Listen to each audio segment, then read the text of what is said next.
So it's been a bit since we talked about Grand Theft Auto 6, right? The last time that we made videos on Grand Theft Auto 6 was when the trailer was sort of releasing, and we made a couple of different discussion videos surrounding it. But today I want to focus on the comment of Obi Vermeji, who has over 14 years of experience being a former Rockstar developer. And he sat down for an interview recently where he said, I don't think it's going to be wildly different from GTA 5. I think maybe people might be a little bit disappointed on the first day, but it's still going to be the best game out there. Now, with him saying that, it touches a point that I've personally thought for a really long time. And I've mentioned months back and maybe even a year back when discussing Grand Theft Auto 6. We know how massive GTA 5 has been. We know how historic the Grand Theft Auto series has been since it came out. We know how much of a powerhouse Rockstar is when it comes to making games. I mean, look at their last release game back in 2018, Red Dead Redemption 2, which is one of the greatest games of all time with one of the greatest protagonists of all time. And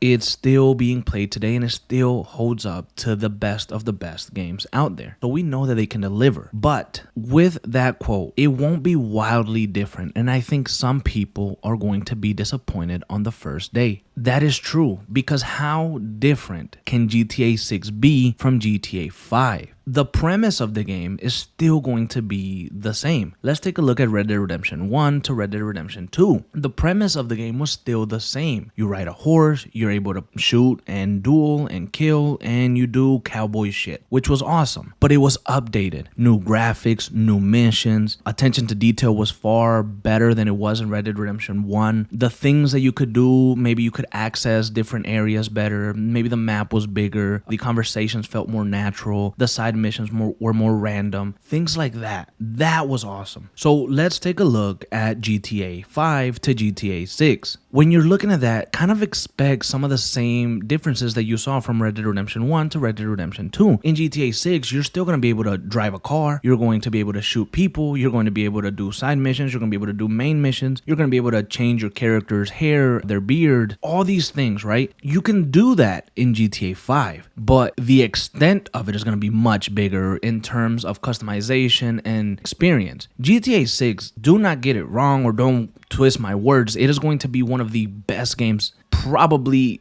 ever. It's probably going to be, and I hope that it is, the best GTA that's ever been released because of the level that they're going to release it at. Is going to be awesome, but it's not going to be wildly different. And he hit it right on the freaking head, because how much more different can we expect it to be? It's set in modern times. It's set in a story where, you know, you're running from the cops. You're probably some criminals doing some heist and doing this and doing that. It's the same tale wrapped up differently and better, right? Now the story and how deep it goes, that's completely different, right? The story itself is going to be probably phenomenal, probably going to give us some really good protagonists in the man and the woman that we get, and it's just going to be an enjoyable and awesome experience. But if people out there are thinking that it's going to be the end all be all, it might not be. If people are thinking that you're going to be able to access every single building in the whole entire map and talk to every single body, and it may not be that. And I know that maybe saying it out loud sounds stupid, but a lot of people have thought that. A lot of people have hoped that that's what the game is going to be like, but it's not, right? It's not going to be like that. We're probably going to have access to a lot more buildings. We're probably going to have access to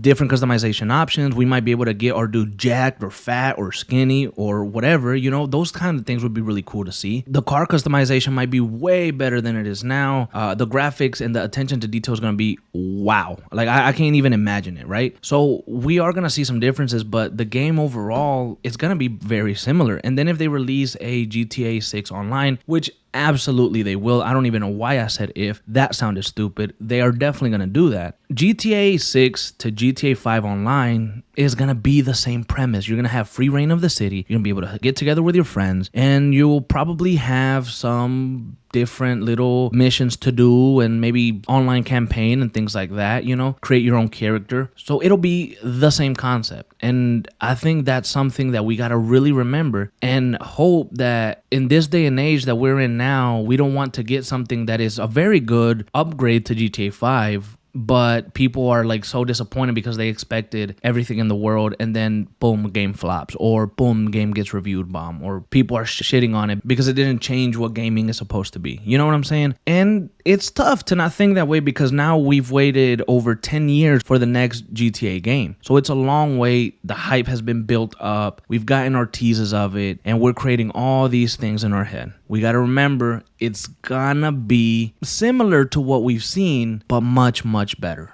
And I think that Vermeil hit it perfectly. I don't think it's going to be wildly different from GTA 5, and I think maybe people might be a little disappointed on the first day. But it is still gonna be the best game out there.